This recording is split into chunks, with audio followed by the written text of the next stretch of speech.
no Evangelho de Marcos.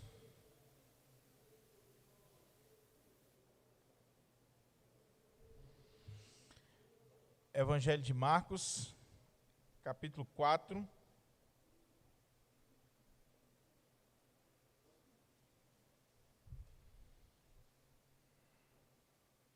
Nós vamos dar sequência à nossa série de mensagens no Evangelho de Marcos.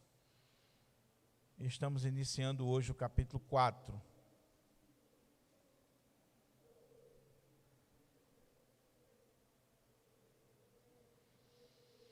Por favor, você que está em casa também, pegue aí a sua Bíblia, aproveite esse momento para meditar na palavra do Senhor. Nós vamos ler, meus irmãos, do verso 1 até o verso 34, que é uma unidade, é um parágrafo, uma perícope completa aqui do Evangelho de Marcos. Porém, eu até pensei em expor até o versículo 34, agora pela manhã, mas como os irmãos querem almoçar, então eu resolvi dividir em duas partes. Então nós vamos pregar a primeira parte, do verso 1 ao verso 20. Nós vamos estar falando aqui sobre a parábola do semeador e também por que Jesus falava por parábolas.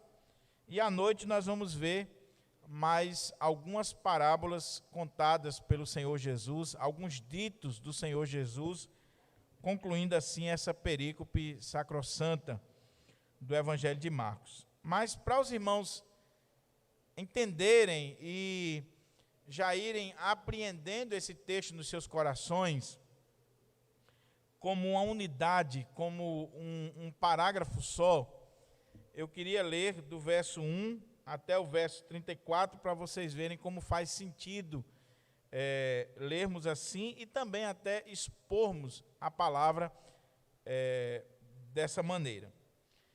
Marcos 4, do 1 ao 34, diz assim: Voltou Jesus a ensinar à beira-mar, e reuniu-se numerosa multidão a ele, de modo que entrou num barco, onde se assentou, afastando-se da praia.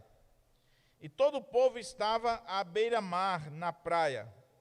Assim, lhes ensinava muitas coisas por parábolas no decorrer do seu doutrinamento. Ouvi, eis que saiu o semeador a semear.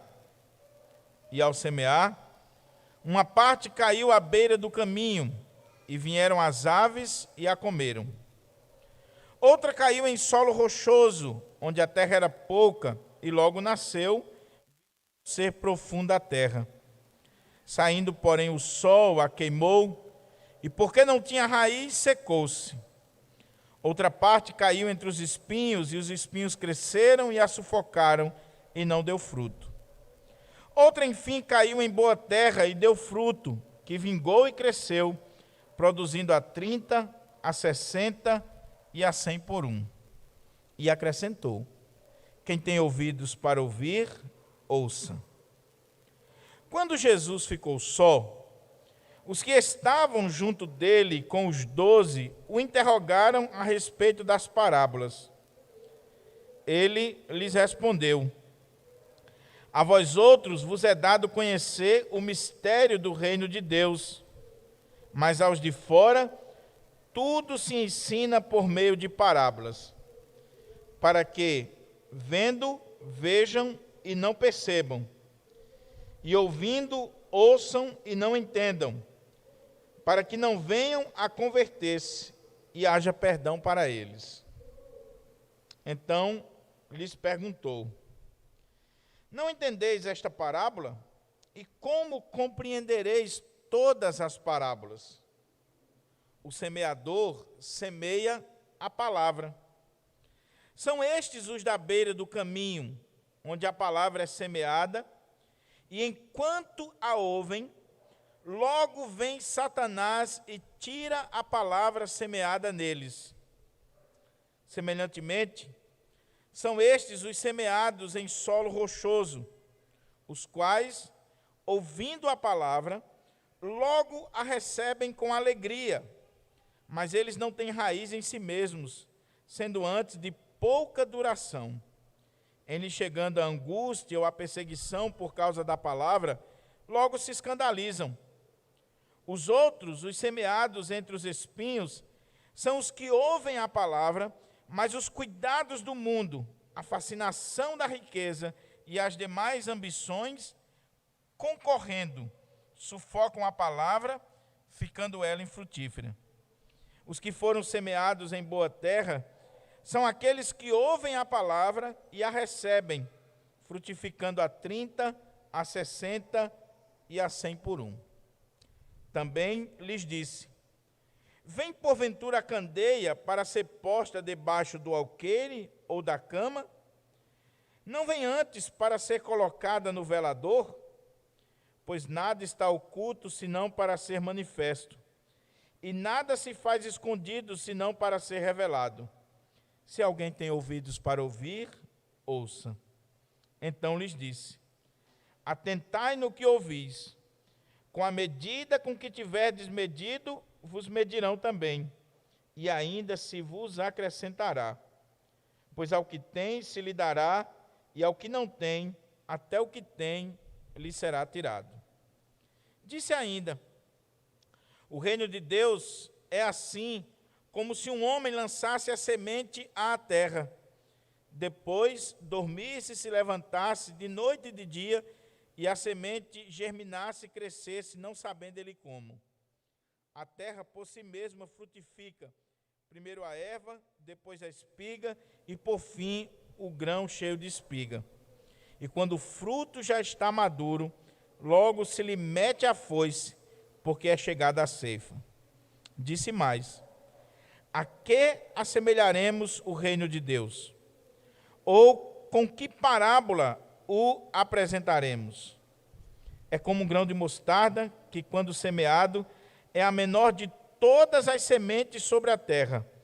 Mas, uma vez semeado, cresce e se torna maior do que todas as hortaliças, e deita grandes ramos, a ponto de as aves dos céus poderem aninhar-se à sua sombra. E, com muitas parábolas semelhantes, lhes expunha a palavra, conforme o permitia a capacidade dos ouvintes. E sem parábolas não lhes falava, tudo, porém, explicava em particular aos seus próprios discípulos. Vocês viram como faz sentido ler o texto todo? Porque aqui foi um momento de ensino do Senhor Jesus e que ficou registrado para nós, para a nossa reflexão. Então vamos orar e, como eu disse, agora pela manhã nós vamos ver do verso 1 até o versículo 20, focando aqui a parábola do semeador, que é a parábola principal dessa perícope, e à noite nós veremos, com a graça de Deus, do verso 21 até o verso 34, as demais parábolas do reino.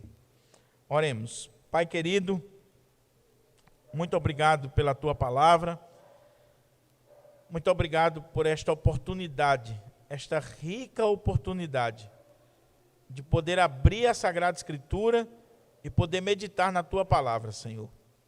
Pai, em nome de Jesus, eu quero te pedir que o Senhor abra-nos a porta à palavra, que o Senhor nos encha do teu Espírito e que o Senhor nos traga luz, discernimento e a interpretação correta desse texto.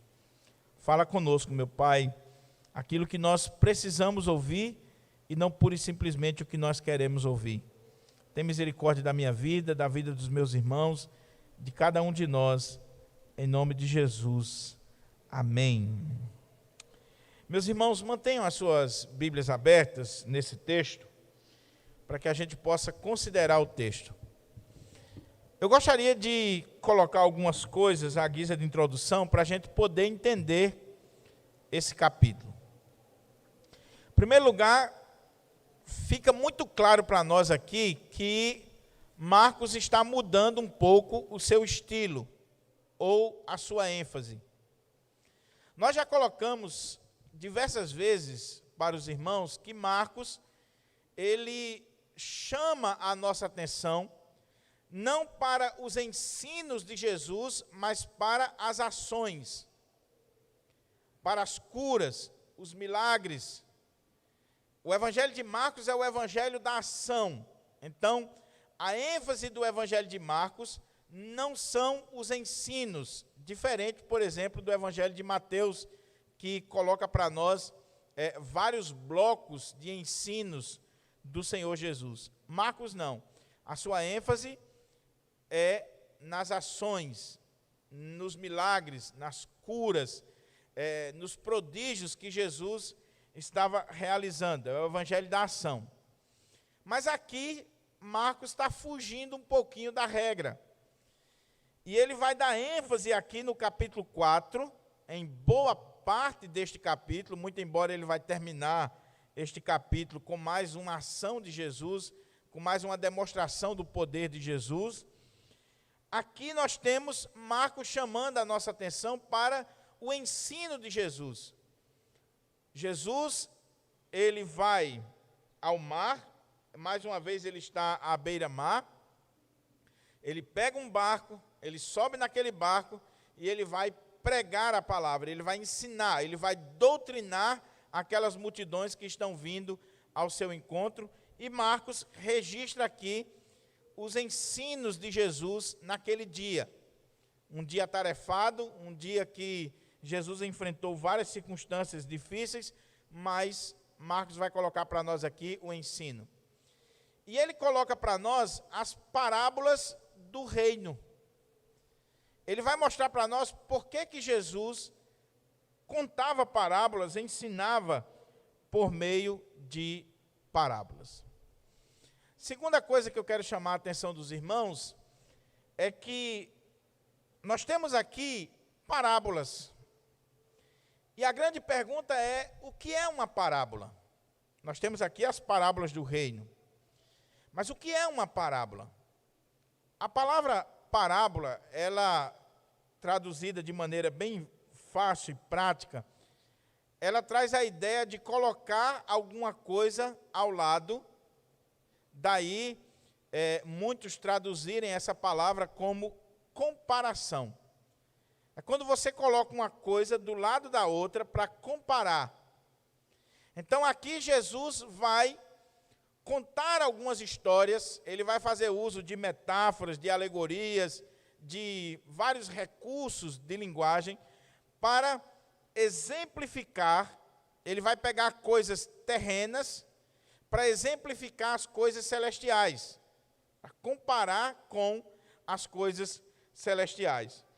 E Jesus, ele contava parábolas, ele ensinava por meio de parábolas. Se você olhar nos evangelhos, os evangelhos têm mais de 40 parábolas do Senhor Jesus. Marcos registrou aqui algumas.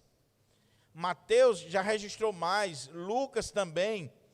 Mas se você for olhar no contexto do ensino de Jesus, com certeza Jesus contou muito mais parábolas do que estão registradas aqui. Ele ensinava por meio de parábolas. A questão é o seguinte, em terceiro lugar, Jesus não tinha mais espaço nas sinagogas. Você lembra do capítulo anterior, Jesus está em conflito com os líderes religiosos, com a sua própria família, que estão achando que ele está doido, com as pessoas que estão ali ao seu redor. E aí Jesus, não podendo mais estar nas sinagogas, Jesus vai mais uma vez à beira-mar. E as multidões afluem para ali. Quando você prega numa sinagoga, ou quando você prega numa igreja, você tem um público, em tese, cativo, e que estão prestando atenção. Mas quando você prega ao ar livre, sobretudo na beira da praia, ou no mar, ou no lago aqui, né, como os irmãos sabem que aqui, embora nós tenhamos a palavra mar, mas é um lago de águas doces. Então, quando você prega num lugar assim aberto, o pregador ele tem que ser muito bom para prender a atenção das pessoas. Porque uma coisa é uma pessoa estar numa sinagoga, ela foi para ali pronta para ouvir, ela está sentadinha, esperando a explicação da lei. Outra coisa é você estar ao ar livre, em pé, o pregador tem que ser bom. Então, Jesus está pregando ao ar livre e ele vai fazer uso de parábolas, de ilustrações, de comparações, de figuras de linguagem, e com isso ele chama a atenção dos ouvintes. Porém, muito cuidado com isso aqui, porque eu já vi pedagogo, eu já vi palestras de pessoas dizendo que Jesus contava parábolas para deixar a coisa mais clara, e Jesus era o mestre dos mestres, o maior pedagogo da história, porque ele fazia uso de recursos para exemplificar, deixar a coisa mais clara, e assim que o professor tem que fazer. E a gente vai ver aqui que o propósito da parábola era completamente diferente. Ao invés de abrir o entendimento, o propósito da parábola era fechar o entendimento daqueles que não eram de Deus. Mas o fato é que Jesus está contando parábolas, e parábolas chama a atenção. Não resta dúvida. Ele está contando histórias, fazendo uso de ilustrações. E essas parábolas que Jesus contou, como eu disse, são as parábolas do reino, onde ele está falando sobre o reino de Deus. E aqui, meus irmãos, é fundamental para nós, e sobretudo à noite, nós vamos ver nas parábolas da candeia, na parábola da semente, na parábola da mostarda, nós vamos ver aqui que o reino de Deus, ele não é percebido a olho nu. Ele não é percebido pela inteligência humana, pela sagacidade humana. Nem sempre aquilo que a gente vê, aquilo que está diante dos nossos olhos, vai mostrar para nós toda a essência do reino de Deus. Qual era a questão aqui? Jesus estava pregando a respeito do reino de Deus, que o reino de Deus havia chegado. Mas a pergunta é, então, Senhor, por que tanta perseguição? Por que o Senhor está sendo perseguido até mesmo por sua família? Por que muitos escutam a palavra do reino e não creem, não se rendem, não se dobram? Por que o crescimento é tão lento, é tão devagar? Por que, Senhor?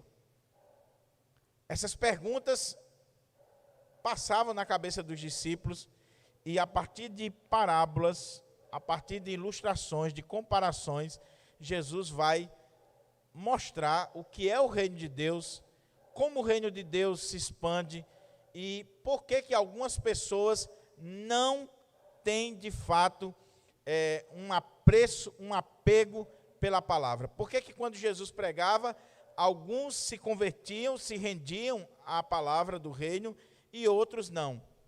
É exatamente isso. Então, eu queria chamar a sua atenção aqui, em último lugar, nessa introdução, que principalmente a parábola do semeador, Jesus contou essa parábola e ela tem um contexto. Qual é o contexto?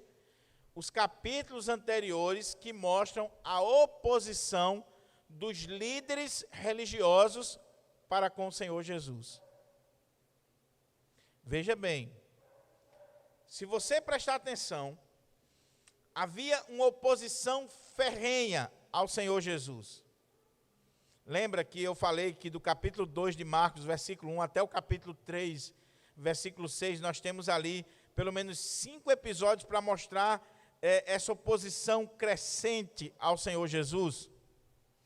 Então Jesus conta essa parábola do semeador, em primeiro lugar, para falar sobre os líderes judaicos que não acreditavam nele. Por que a palavra não estava fazendo diferença na vida dos líderes judaicos? Segunda coisa, Jesus conta essa parábola para mostrar por que essa palavra chegava nas multidões e nem todos acreditavam. Por que a palavra era semeada? E nos líderes não estavam produzindo fruto, e nas multidões também. É o segundo grupo. Terceiro grupo, Jesus conta essa parábola para mostrar que a palavra faz efeito na vida daqueles que são servos e servas de Deus. Que no caso aqui eram os discípulos, os apóstolos, aquelas pessoas que ouviam, recebiam a palavra, davam crédito à palavra e eram transformadas por essa palavra. Então, o alvo de Jesus, quando ele conta, em especial, a primeira parábola, a parábola do semeador, é alcançar e exemplificar o que estava acontecendo com esses três grupos: a liderança, a multidão e os discípulos. Então, com isso em mente, meus irmãos, vamos olhar para o texto e tirar daqui algumas lições para a nossa vida. Primeira divisão do texto, lembrando que, como eu disse, a perícope, o parágrafo, ele vai do verso 1 ao 34. Então, a divisão seria o seguinte: verso 1 e 2, nós temos aqui uma introdução, onde ele vai falar sobre o cenário dessa sessão de doutrinamento do Senhor Jesus. Do versículo 3 até o versículo 9, nós temos aqui a primeira parábola. Jesus conta a primeira história, faz a primeira comparação. Do verso 10 até o verso 13, nós temos aqui por que Jesus falava por parábolas, e a gente vai ver aqui qual era o propósito. Do verso 14 até o verso 20, nós temos a explicação da parábola do semeador. Do verso 21 até o versículo 32, nós temos mais algumas parábolas para falar sobre o reino. E do verso 33 e 34, nós temos aqui uma conclusão desse momento de ensino do Senhor Jesus. Um detalhe que eu não posso deixar passar: quem estava aqui no culto domingo passado, ou que acompanhou a transmissão, lembra que eu falei que Marcos tem um modelo literário muito interessante chamado a técnica de sanduíche? O que é isso? É quando ele narra uma história, ele abre um intervalo, coloca outra coisa ali no meio e depois ele volta com aquela história. Você consegue ver isso aqui de novo? Vai acontecer a partir de agora no Evangelho de Marcos várias vezes. Então, do verso 1 até o verso 9, nós temos aqui a parábola. Verso 10 até o verso 13, nós temos um intervalo para falar sobre o propósito da parábola. Do verso 14 até o 20, nós temos a explicação da parábola. Está vendo aqui a técnica de sanduíche, o modelo estilístico do evangelista? Então, só um detalhezinho para os irmãos observarem. Então, vamos lá para a introdução, versículo 1 e versículo 2. Voltou Jesus a ensinar à beira-mar, e reuniu-se numerosa multidão a ele, de modo que entrou num barco onde se assentou, afastando-se da praia, e todo o povo estava à beira-mar na praia. Marcos não coloca aqui o contexto, o dia. Mas se você ler lá em Mateus capítulo 13, Mateus vai dizer que foi naquele mesmo dia, daquele momento lá, quando a família de Jesus, que é o texto anterior, quando a família de Jesus saíram para o prender porque achavam que ele estava doido. Foi naquele dia de curas, de conflitos com os escribas, com os fariseus, que estavam dizendo que Jesus estava endemoniado, fazendo milagres pelo poder de Belzebu, e a própria família de Jesus estava querendo prendê-lo. Naquele mesmo dia, Jesus, ele sai daquele ambiente onde ele estava ensinando, e ele vai mais uma vez à beira-mar. E diz o texto que ele voltou a ensinar à beira-mar. Ele voltou a fazer o que ele já vinha fazendo em vários momentos nesse evangelho, que é quando ele ia à beira-mar e começava a pregar para as multidões que para ali afluíam. A questão aqui, que não pode passar batido por nós, que muitas vezes passa, é o seguinte: voltou Jesus a ensinar à beira-mar, e reuniu-se numerosa multidão a ele, de modo que entrou num barco, onde se assentou, afastando-se da praia, e todo o povo estava à beira-mar. Jesus, ele não tinha problema com métodos. Ele queria pregar o evangelho. Ele queria semear a palavra, levar a palavra. Então, para Jesus não tinha problema pregar na sinagoga, num templo, numa casa, na rua, à beira da praia, no mar da Galileia. O importante era ministrar a palavra de Deus, levar a palavra de Deus.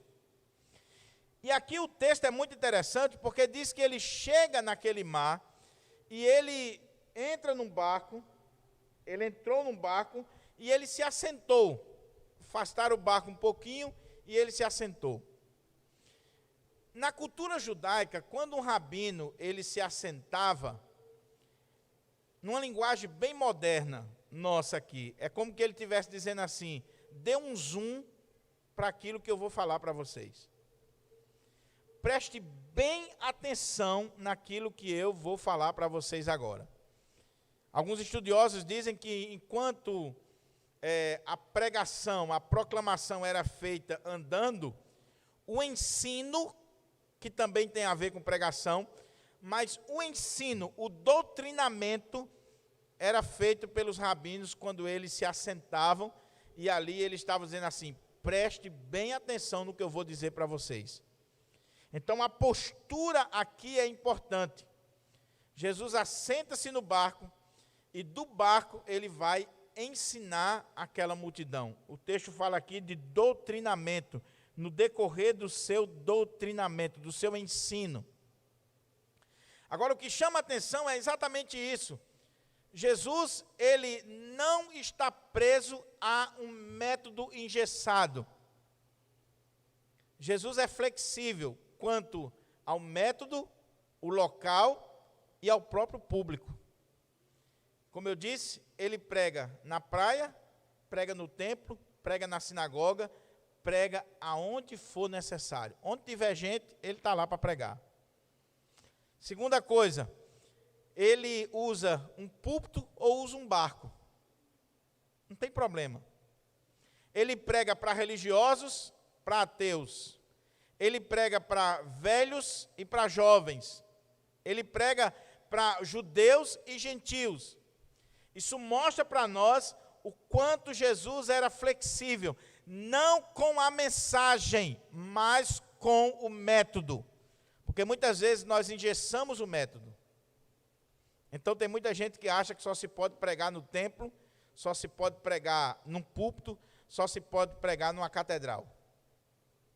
Você acha que isso é diferente hoje? Não. Uma vez nós tomamos uma decisão aqui na nossa igreja, no domingo, alguns irmãos vão lembrar, não lembro agora o ano, mas nós tomamos uma decisão de, no domingo à noite, ao invés de fazermos o culto aqui no nosso templo, nós fomos fazer o culto ali na quadra. Teve irmão aqui da igreja que quase me matou. Alguns nem foram para o culto. Alguns da liderança da igreja nem foram para o culto, porque o pastor estava inovando, e o culto tem que ser no templo, o culto tem que ser na igreja, e não numa praça. O que é isso? Engessar os métodos. O importante para essa pessoa não é mais a palavra, o importante é o local, o importante é a forma como está sendo colocada, e não a palavra. Jesus não pensava assim, não agia assim. Voltou Jesus a ensinar à beira-mar, e reuniu-se numerosa multidão a ele, de modo que entrou num barco, onde se assentou, afastando-se da praia, e todo o povo estava à beira-mar na praia. Assim, lhes ensinava muitas coisas por parábolas no decorrer do seu doutrinamento. Eu fico imaginando essa cena, meus irmãos, que cena maravilhosa. Jesus naquele barco, ensinando a palavra, aquelas multidões ali na frente se deliciando. Veja que agora, olha como é que Marcos diz, e o povo estava à beira-mar, na praia. Assim eles ensinavam muitas coisas por parábolas, no decorrer do seu doutrinamento. É ensino. Nós temos aqui uma escola bíblica ao ar livre. Você já pensou que coisa maravilhosa? Mas antes da gente entrar na parábola do semeador, eu queria chamar outra atenção aqui. Matheus Henry, no seu comentário desse texto, ele diz uma coisa fenomenal, que para mim me emociona. Quando eu estava pesquisando esse texto ontem, e eu li o comentário de Matheus Henry, eu fiquei emocionado com aquilo que ele diz. Porque é muito interessante Jesus estar usando um barco para pregar a palavra no mar. Matheus Henry diz que nós temos aqui um vislumbre do que aconteceria com o evangelho, que seria levado aos 4 cantos do mundo, que singraria as águas dos mares e alcançariam os mais diferentes lugares e povos. Então, quando Jesus está pregando no mar, num barco, aquilo ali já deve trazer à nossa mente que aquela palavra, ela não ficaria só para aquele público. Aquela palavra alcançaria o mundo inteiro. É simbológico. Existe um símbolo aqui missiológico. Existe aqui uma visão missionária do Senhor Jesus. A palavra não pode estar restrita a um lugar. A palavra tem que singrar as águas dos mares. A palavra tem que ir no voo dos aviões. A palavra tem que ir pela internet. A palavra tem que alcançar os lugares mais longínquos. E nós vamos usar todos os recursos legítimos e necessários para pregar a palavra de Deus. Meus irmãos, como o pastor Hernandes diz, é um crime você hoje não transmitir uma pregação na internet. É algo barato e eficaz. Nós temos um público aqui de 100 pessoas e 10 minutos depois que o vídeo é transmitido aqui no YouTube, às vezes tem 300, 400, 1000 pessoas alcançadas com a pregação que foi feita para um grupo de 100. Nós precisamos usar todos os meios, todos os métodos, todos os recursos disponíveis. Barco, avião, motocicleta, bicicleta, carro, internet, não interessa. O que interessa é que a palavra de Deus vai ser proclamada. E essa pandemia veio para mostrar isso. Porque até aquelas igrejas que estavam resistentes à tecnologia, não tinha Instagram, não tinha Facebook, não tinha um canal no YouTube, um site, as igrejas precisaram se adequar para poder alcançar vidas. Jesus fez isso. Jesus sentou à beira-mar num barco e ele vai ensinar as multidões. E ali, quando ele está ensinando, ele conta a primeira parábola. Lembre-se que essa parábola ela tem um alvo certo. Ela tem um propósito. Ela tem um objetivo naquela fala de Jesus. Lembre-se do contexto anterior. Lembre-se do que aconteceu antes. Jesus está sendo acusado de estar operando sinais e maravilhas pelo poder de Beelzebu. Os líderes estão colocando as multidões contra Jesus. A própria família de Jesus não está entendendo o que ele está fazendo. E aí Jesus vai contar a parábola do semeador. Então vamos para a primeira parte, verso 3 ao verso 9. Diz assim: ouvi.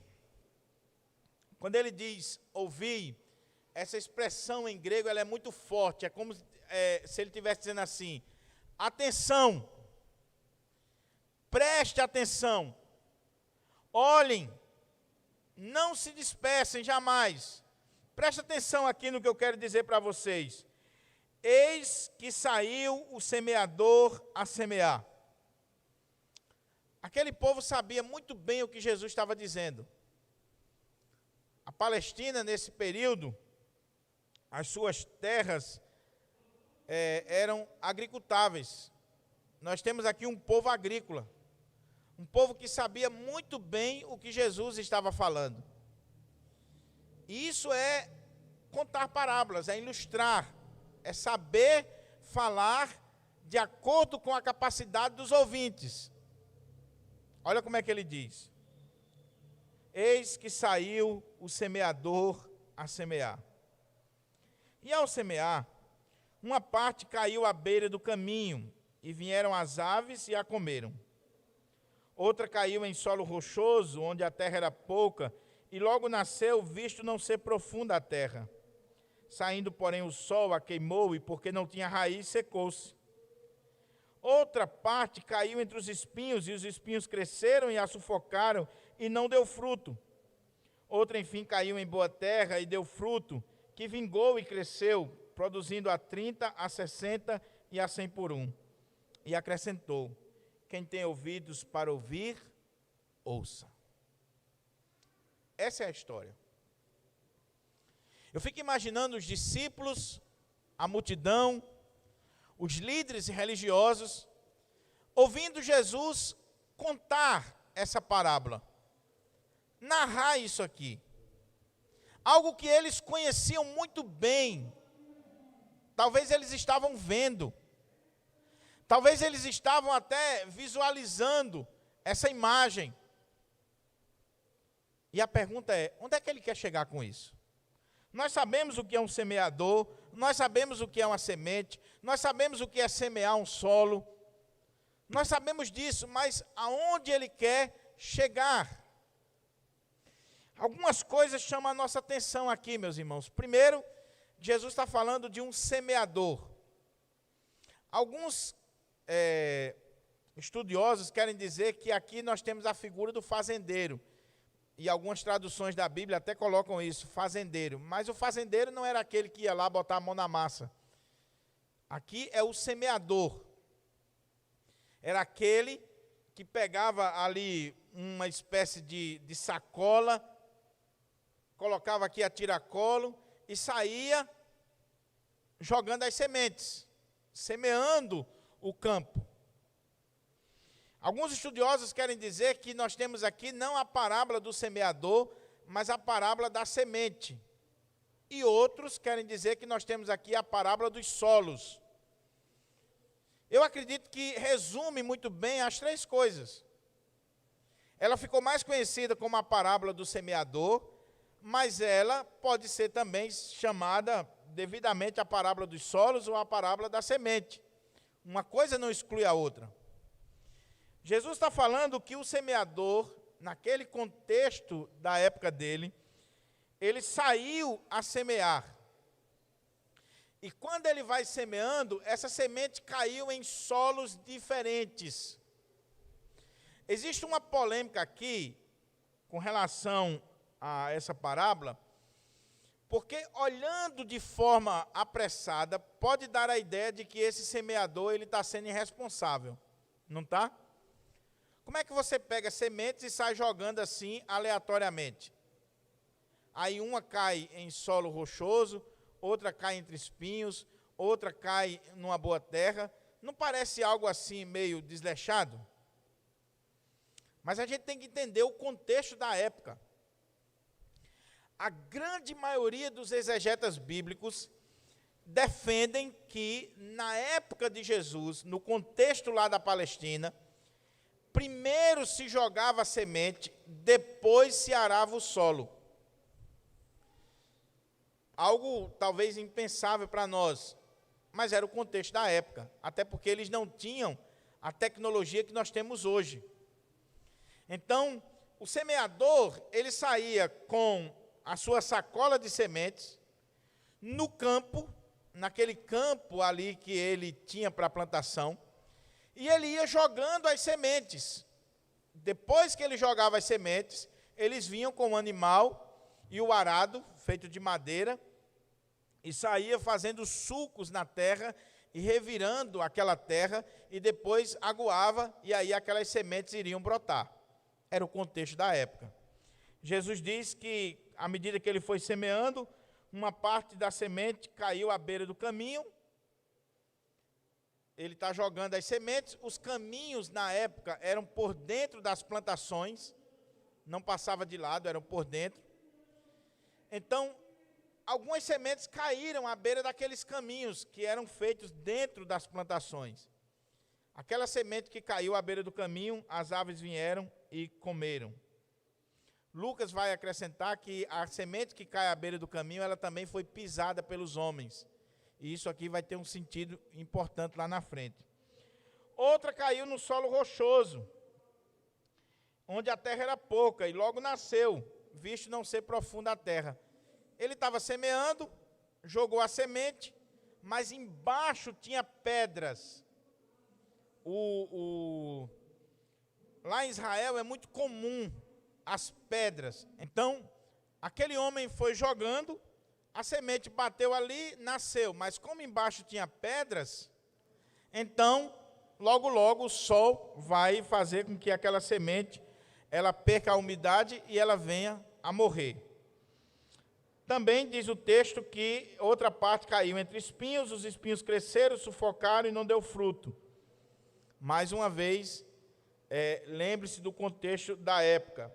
Outra, enfim, caiu em boa terra e deu fruto, que vingou e cresceu, e produziu a 30, a 60 e a 100 por um. E acrescentou, quem tem ouvidos, ouça.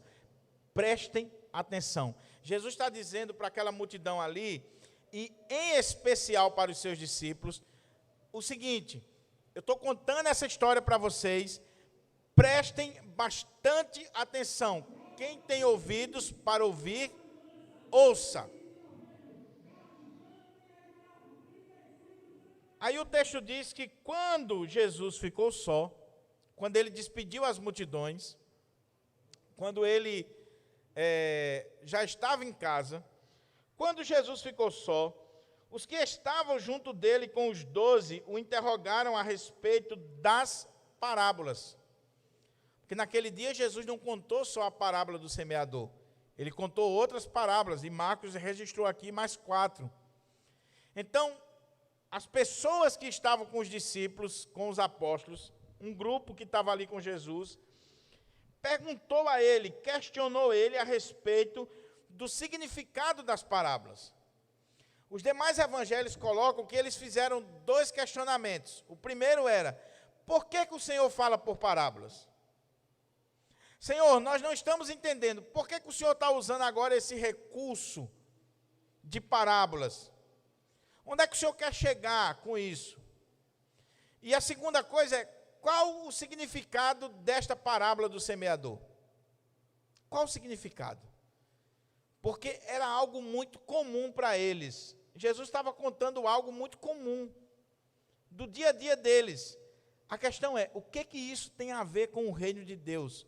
Qual o significado desta parábola? Ele lhes respondeu: a vós outros vos é dado conhecer os mistérios do reino de Deus, mas aos de fora tudo se ensina por meio de parábolas. Aí olha como é que ele continua: para que, vendo, vejam e não percebam, e ouvindo, ouçam e não entendam, para que não venham a converter-se e haja perdão para eles. Então lhes perguntou: não entendeis esta parábola? E como compreendereis todas as parábolas? Jesus vai falar aqui por que ele estava ensinando por meio de parábolas e qual o significado da parábola do semeador. Mas o ponto aqui é: por que Jesus contava parábolas? Para ilustrar? Para clarear a mensagem, como os pedagogos modernos querem dizer? É claro, era um recurso. Mas o propósito da parábola está claro aqui. Para mim não interessa qual é a sua linha teológica, para mim interessa o que o texto diz. O propósito da parábola está claro. Ele lhes respondeu: a vós outros vos é dado conhecer o mistério do reino de Deus, mas aos de fora tudo se ensina por meio de parábolas. O propósito das parábolas era fazer com que as pessoas que estavam ouvindo e que não pertenciam ao reino, elas simplesmente ouviam aquela história e aquela história ficava como um mistério para elas. algo oculto. O que é um mistério? É algo que não foi revelado. Mas aos discípulos, aos apóstolos, aqueles que pertenciam ao reino, Jesus revelava os mistérios do reino de Deus. Então a parábola, ela tinha dois propósitos principais. O primeiro, ocultar o reino daqueles que não faziam parte do reino. Segundo, esclarecer o reino para aqueles que faziam parte do reino. Porque eles tinham a interpretação em particular. A interpretação era dada por Jesus a eles. Talvez quando a gente olha esse texto, meus irmãos, principalmente numa cultura pós-moderna como nós estamos vivendo, a gente diga assim: como é que pode isso, pastor? Jesus, que é bom, maravilhoso, ele está pregando, e o propósito dele em contar parábolas é fazer com que aquelas pessoas não entendam o que ele está dizendo. É isso mesmo? É isso mesmo. Esse era o propósito. Mas isso não é maldade? Como é que ele pode ser Deus? Como é que ele pode ser bom? Como é que ele pode ser maravilhoso se ele está fazendo isso? Aqui, meus irmãos, tem um ponto fundamental para a gente entender.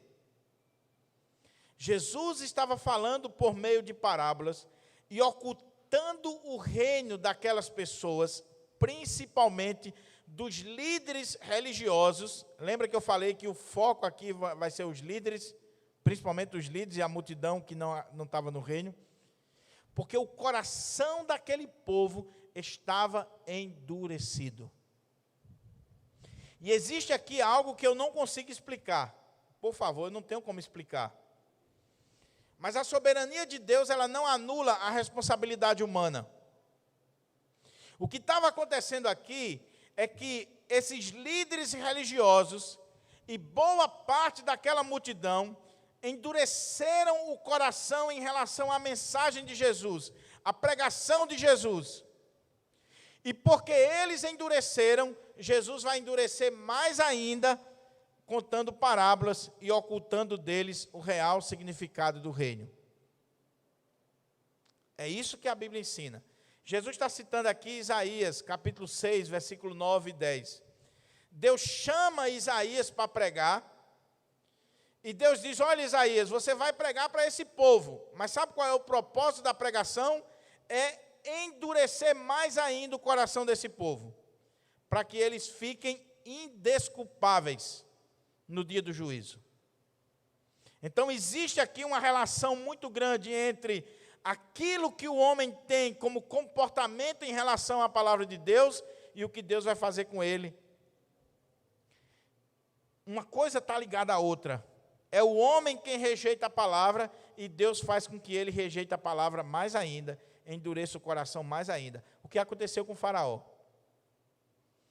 Quanto mais Faraó rejeitava, mais Deus fazia coisas, e quanto mais Deus fazia coisas, mais o coração de Faraó ia endurecendo. É Romanos capítulo 1. O maior juízo de Deus para o homem é quando Deus diz assim: ah, você não quer saber de mim?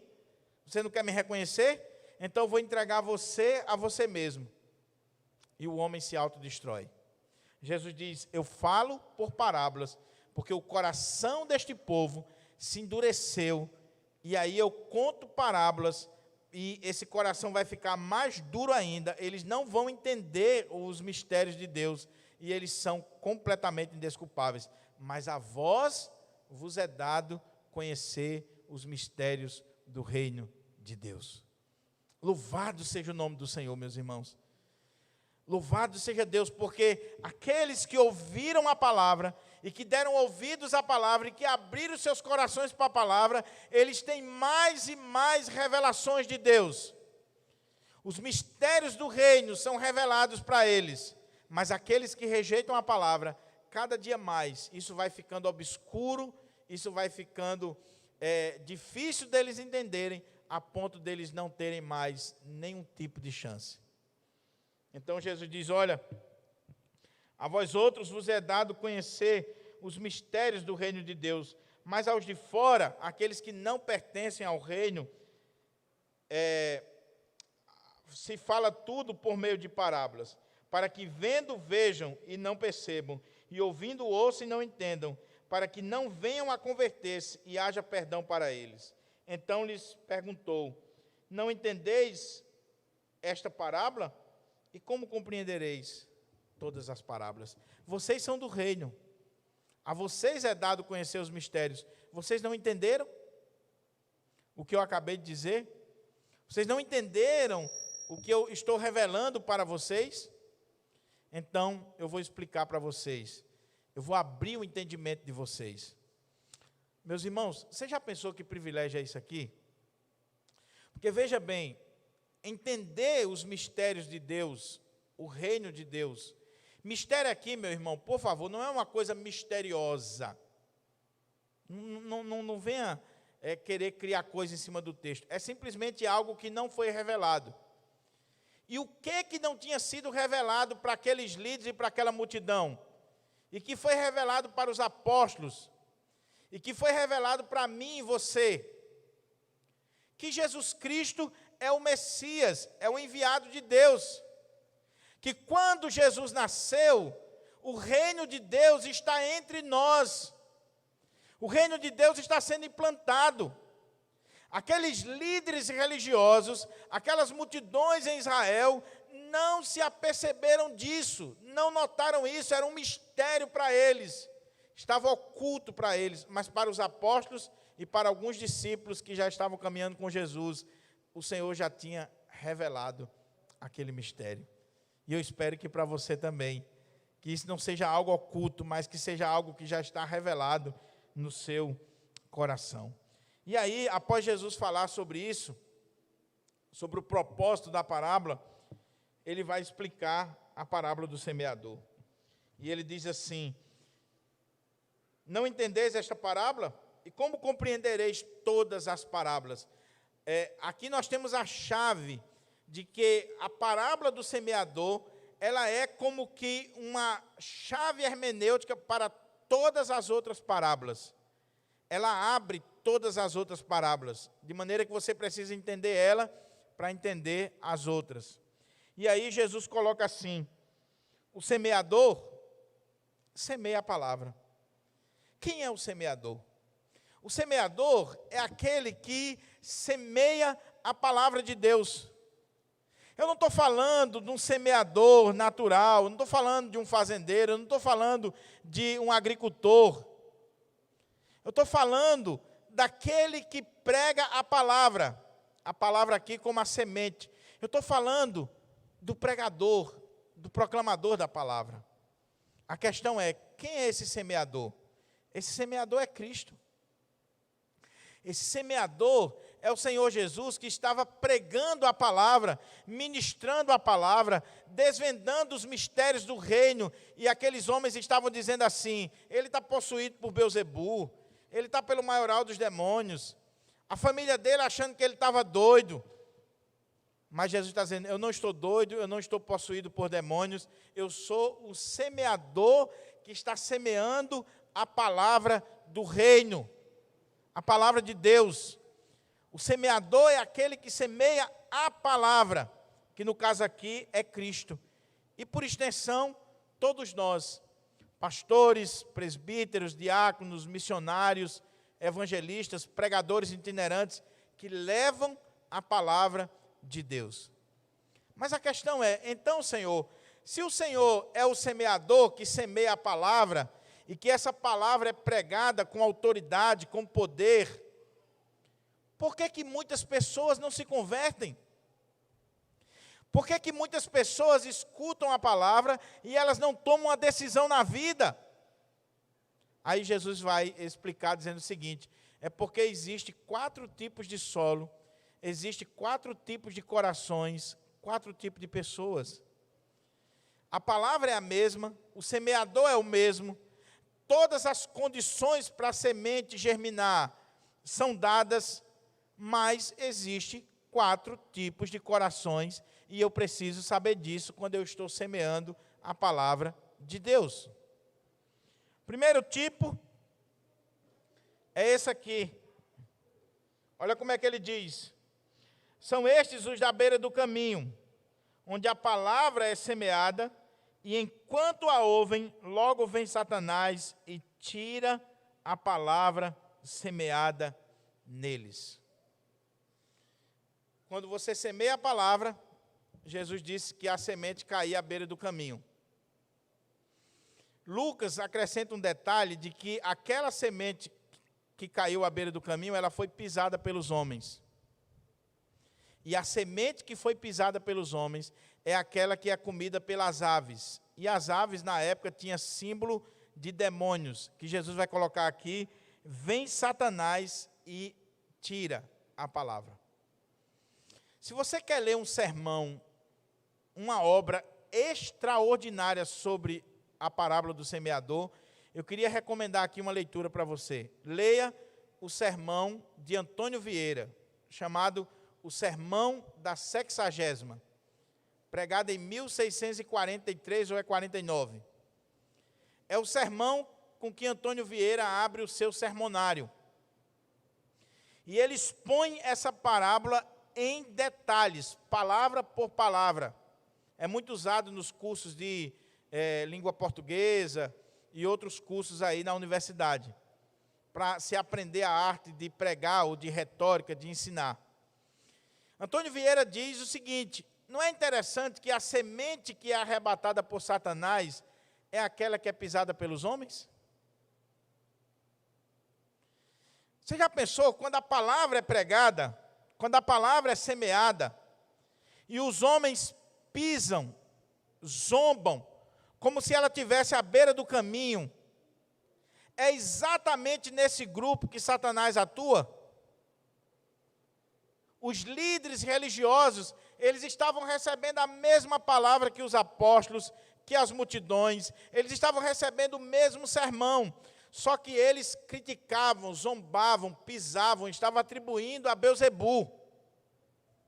E Jesus disse que essa semente que caiu à beira do caminho, que são esses corações duros, caminho, é porque as pessoas pisavam, o chão está batido, está duro, a semente não conseguiu nem penetrar na terra. E aí o que diz o texto? São estes os da beira do caminho, onde a palavra é semeada. Enquanto a ouvem,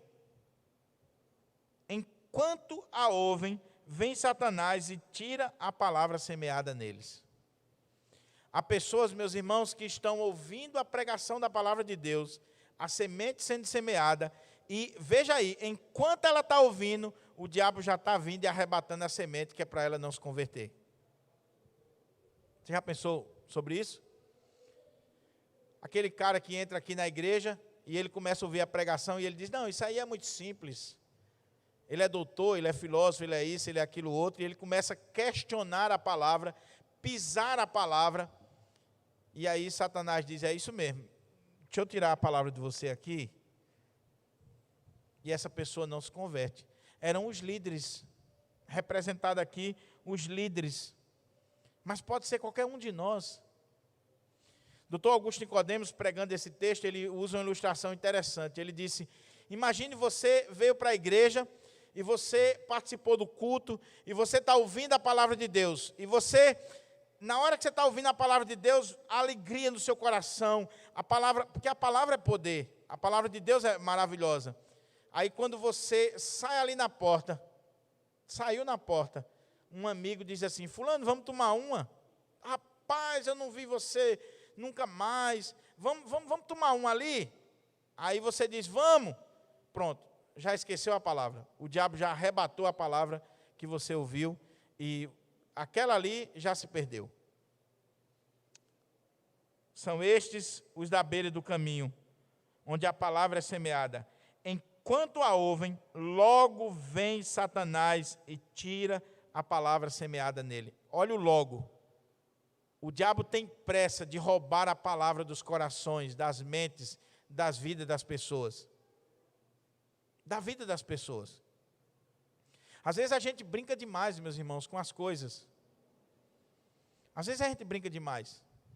Eu não tenho dúvida que Satanás pode pegar e dizer assim: naquele domingo de manhã, que vai ser exposto a parábola do semeador, vou botar um carro de som só para atrapalhar a pregação. Ou você acha que não pode acontecer isso? Quando o Glória estava dando uma palavra um dia desse no evento, o menino estava brincando ali, ela disse, pode ser Satanás perturbando aqui. Era o filho dela que ela estava falando. Pode estar sendo usado pelo diabo. A gente se escandaliza. Mas cuidado, porque tem um hino que diz assim, quando eu cheguei aqui, meu Senhor já estava. Mas não tenha dúvida que Satanás também está. E ele está aqui para roubar a palavra que é semeada no seu coração. E muitas vezes ele rouba com uma mensagem de WhatsApp, com o Facebook, com a conversa de alguém do lado, com um irmão que chega para conversar coisas que não é a hora de conversar, não é a hora de resolver. Aqui não é hora de venda, de conversa, de estar olhando mensagem no Facebook, no WhatsApp. Não é hora para outra coisa, é hora da palavra de Deus. Então você tem que dizer, Satanás, não tire jamais a palavra do meu coração. Eu vim aqui para ouvir a palavra de Deus. Conversar depois do culto. Olhar a mensagem do celular depois do culto. Depois que eu ouvir a palavra. Mas você está ouvindo a pregação, daqui a pouco o celular. Aí você, pronto, já tirou a mente. Satanás já conseguiu roubar a palavra de você. Isso está acontecendo nos nossos templos, nas nossas igrejas. A outra coisa, ele diz o texto aqui, semelhantemente são estes os semeados em solo rochoso, os quais, ouvindo a palavra, logo a recebem com alegria. Sabe aquela pessoa que vem para a igreja e ela escuta a pregação e ela só falta sair pulando? Ela recebe com alegria, com prazer, ela tem um apego tão grande à palavra de Deus. Mas o que diz o texto? Mas eles não têm raiz em si mesmos, sendo antes de pouca duração, em lhes chegando a angústia ou a perseguição por causa da palavra, logo se escandalizam. Aquela pessoa que é imediatista. O primeiro coração é o coração insensível, duro, pisado. Aquele coração que a semente não consegue brotar nele, Satanás vem e tira. É aquele cara que vem para o culto e diz assim, o que o pastor disser aí, eu não estou nem aí. Entra aqui e sai do outro lado. É verdade, porque Satanás está tirando de você. Mas existe aquele que é o imediatista. Ele escuta a palavra, aí ele recebe, olha a expressãozinha, logo, com alegria, mas não tem raiz. É aquela semente que foi semeada num solo rochoso. Tinha um pouquinho de terra, mas embaixo estava uma rocha, uma pedra. Não criou raiz, não tem raiz, não cresce, não desenvolve. Sabe aquela pessoa que está na igreja há 10, 15, 20 anos, mas é a mesma pessoa de 20 anos atrás? Chegou a angústia, chegou a perseguição, chegou qualquer coisa por causa da palavra, ela se escandaliza e vai embora. Sabe aquela pessoa que diz assim, olha, eu deixei de ser crente porque o pastor era isso, porque o irmão era aquilo, porque a irmã fulana não me deu a paz, porque eu cheguei na igreja e ninguém me reconheceu. Ok, foi para o mundo. Solo rochoso. Não tinha raiz, não tinha crescimento verdadeiro, experiência com Deus, vida com Deus.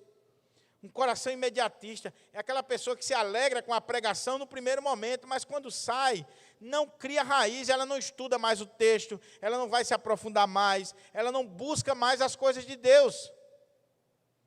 Meus irmãos, a igreja está cheia desse tipo de gente. Imediatista, pastor, que palavra, que sermão.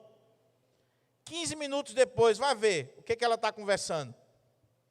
Futebol, política, as coisas do mundo. Aí sabe o que acontece? Na hora que recebe um diagnóstico sombrio, na hora que perde o emprego, na hora que perde um parente, na hora que passa uma dificuldade, ela quer se desviar, ela se afasta do evangelho. Por quê? Porque ela não tinha raiz. Não tinha raiz, não tinha profundidade, não tinha firmeza. O que tem de gente assim na igreja, fraquinho, meu Deus do céu, sem raiz, não tem mais para onde ir, não tem mais o que fazer. São os imediatistas. Caminhando, aí ele diz assim, ele chegando à angústia ou à perseguição, por causa da palavra, logo se escandalizam. Gente que se desvia, que se escandaliza, que sai da igreja por qualquer coisa, qualquer motivo. Os outros, os semeados entre os espinhos, são os que ouvem a palavra, mas os cuidados do mundo, a fascinação das riquezas e as demais ambições, olha a expressão que ele usa, concorrendo com quem? Com a palavra, sufocam a palavra e fica infrutífera. Aqui são os materialistas. Sabe aquelas pessoas que elas estão ouvindo a palavra, é a mesma palavra. O semeador é até o mesmo. E ela está ouvindo a palavra de Deus. Os outros, semelhante a estes, entre os que são os semeados entre os espinhos, são os que ouvem a palavra, ela escuta a palavra, ela gosta da palavra. Porque, como eu disse, meus irmãos, a palavra de Deus é algo maravilhoso. É poderosa. Quando você escuta a palavra, realmente a palavra de Deus, aquilo queima no seu coração. Aí, a pessoa escutou a palavra. Mas o que diz o texto?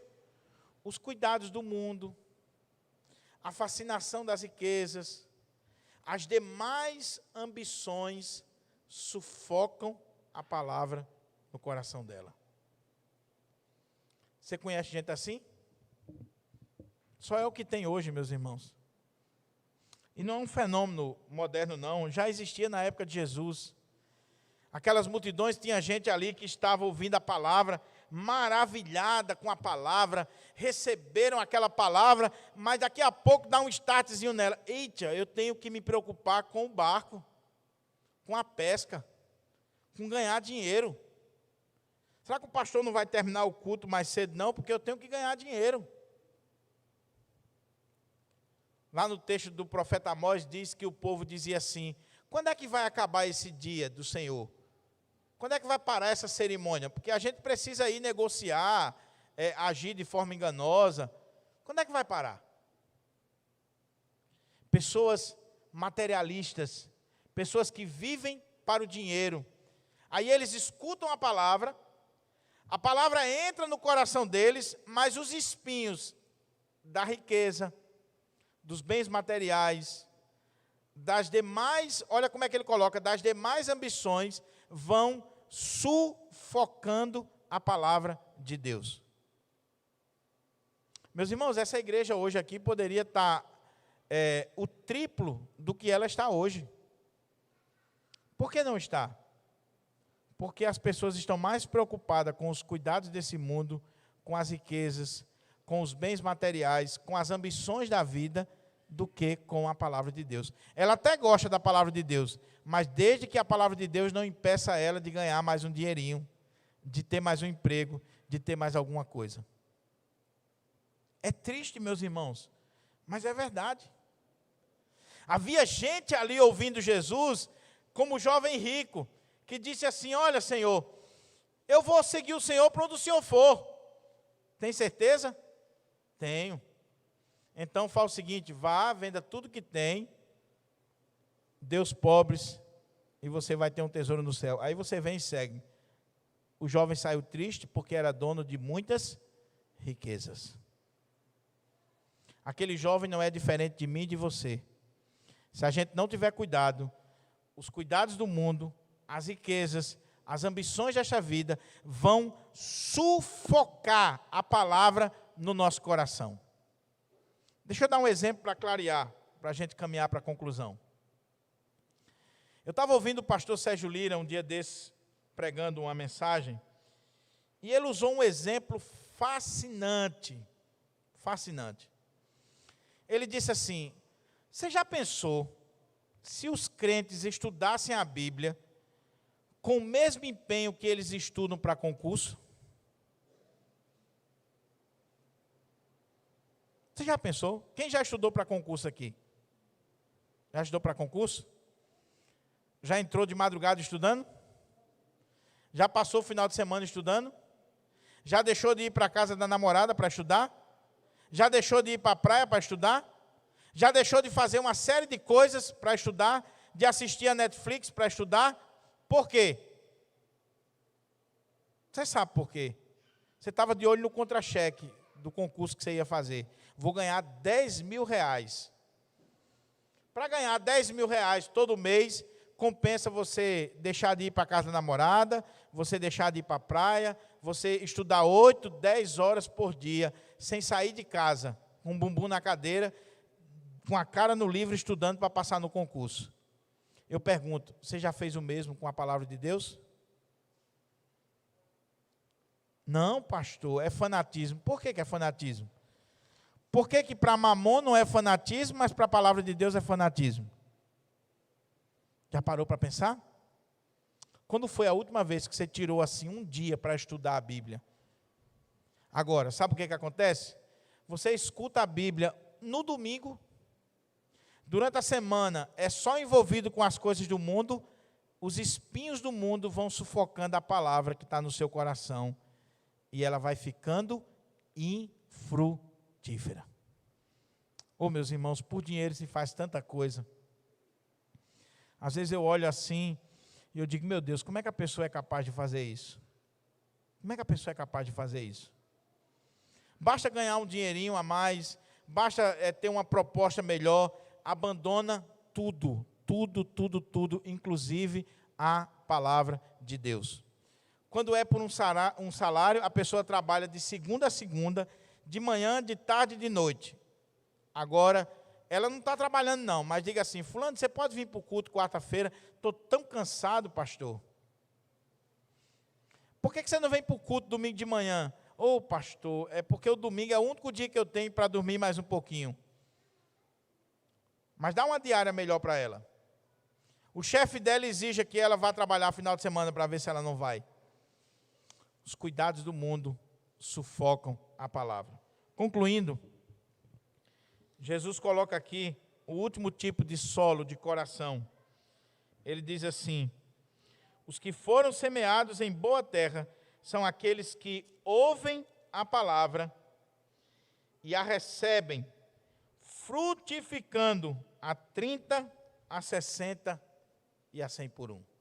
Esses são os discípulos, são os apóstolos, são os de dentro, são os que pertencem ao reino. São aqueles que escutam a palavra, recebem essa palavra, e essa palavra produz fruto na vida dele, porque ele deu prioridade a essa palavra. Eles vão produzir frutos. Os apóstolos produziram frutos. Eles receberam a palavra, eles foram transformados pela palavra, e eles saíram pregando essa palavra e dando frutos e mais frutos para a glória de Deus. Eu pergunto, você que tem escutado a palavra aqui, domingo após domingo, ou você que está me ouvindo, você tem dado frutos como resultado da palavra que você está ouvindo?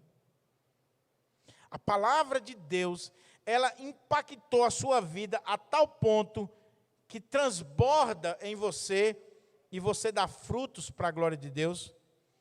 Ou essa palavra está sufocada, já morreu, ou ela está sendo tirada de você por Satanás?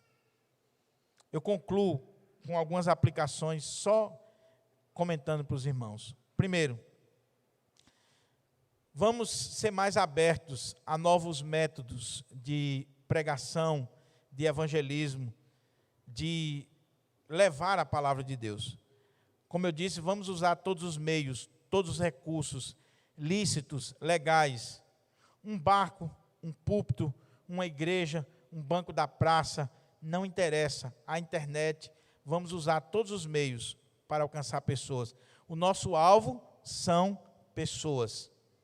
Nós não vamos mudar a mensagem, mas os métodos, as estratégias, nós podemos mudar sim e negociar sim, desde que sejam legítimos e para a glória de Deus. Segunda coisa, meu amado irmão, você, olhando para esse texto, em que categoria você está? Como é que você se avalia?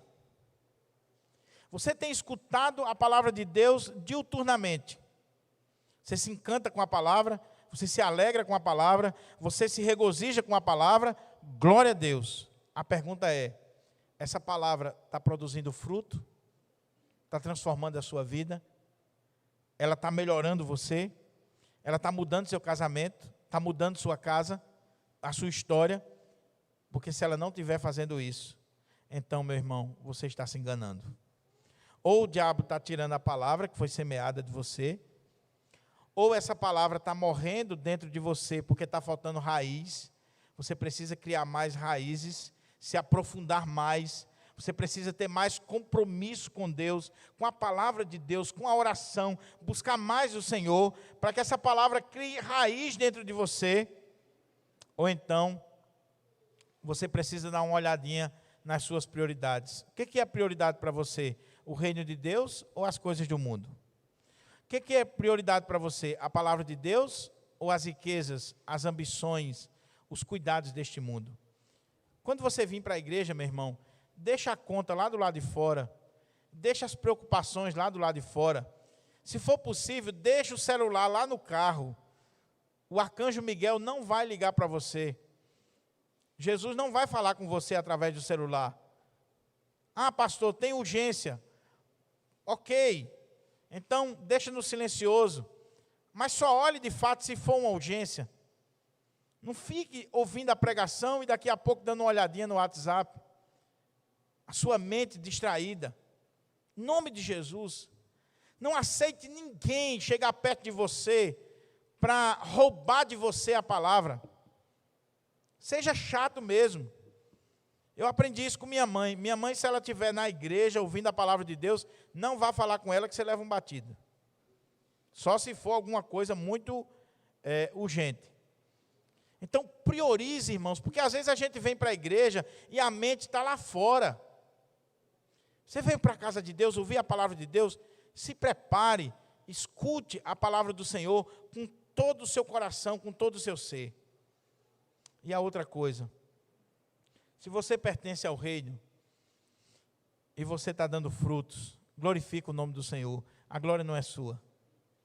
Se a palavra está produzindo em nós alguma coisa, se nós estamos frutificando, meu irmão, a semente quem faz brotar é Deus, quem semeia é o Senhor, as condições climáticas quem dá é o Senhor, é Ele que frutifica, então a glória é dele, não é nossa.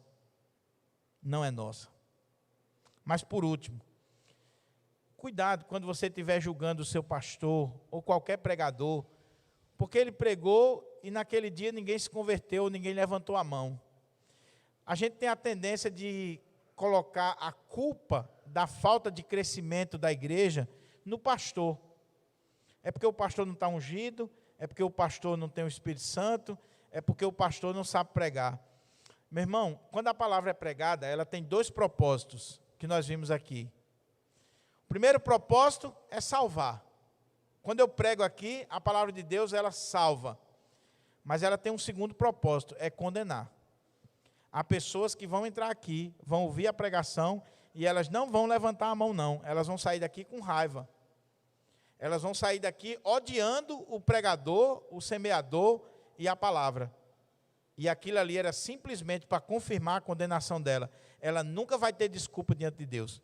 Então não coloque o crescimento da igreja nas costas do semeador. O semeador ele tem que ter uma coisa, ele tem que ser fiel. Ele tem que semear a palavra, a semente certa. Mas o resultado, quem dá é Deus. Não depende do homem. Eu plantei, Apolo regou, o crescimento veio de Deus. Vamos ficar de pé para a gente orar? Vamos agradecer o Senhor.